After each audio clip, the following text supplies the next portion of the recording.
Okay, quick, easy examples. So we have a diverging lens. Focal length is negative 15 centimeters. Sorry, negative 10 centimeters. And we have an object back here that's say 0.5 cm in height. That's sitting back at 15 centimeters. The question is, what is SI and what is my magnification?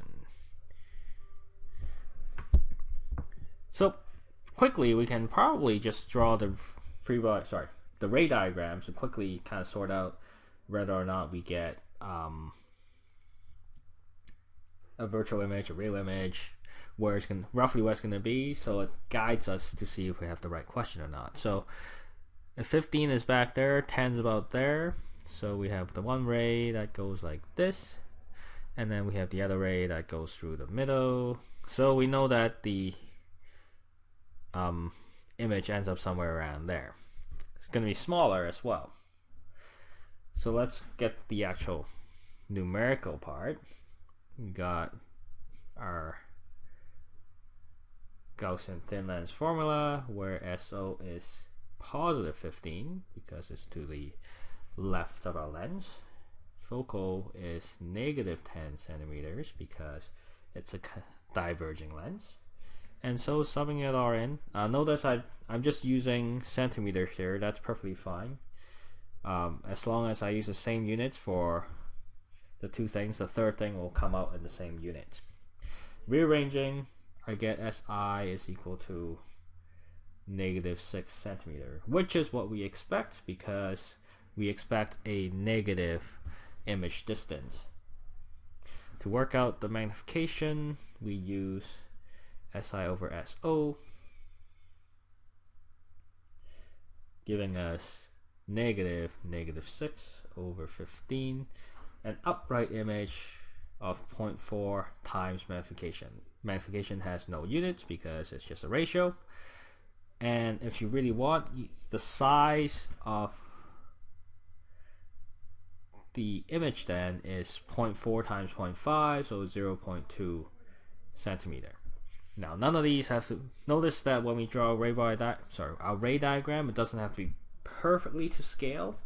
It still shows us roughly whether we get erect, inverted, real, or virtual. That's just to give us some sense. The actual number comes from the thin lens formula here. One more example that's a little more involved. Here we have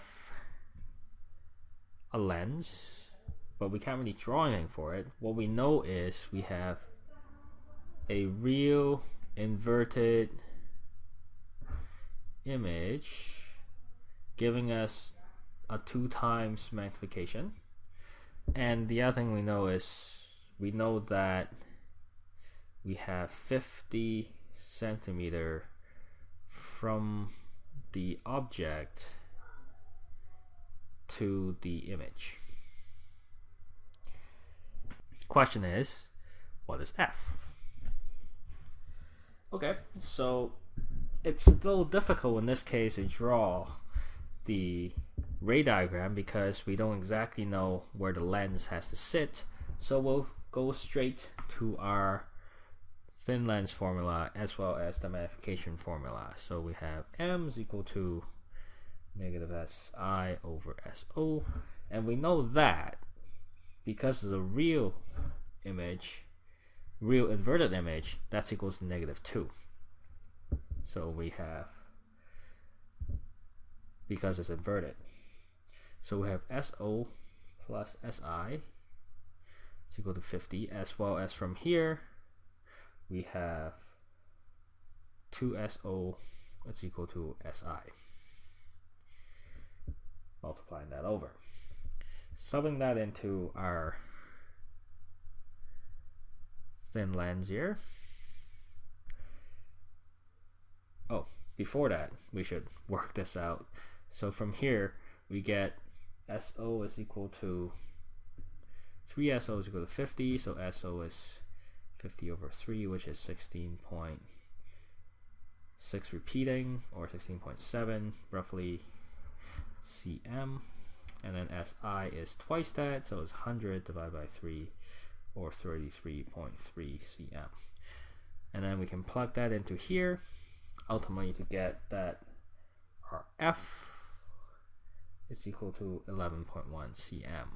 And we know exactly where to place it. We have to place it 16.7 centimeter from our object to get an image of 2 times magnification. So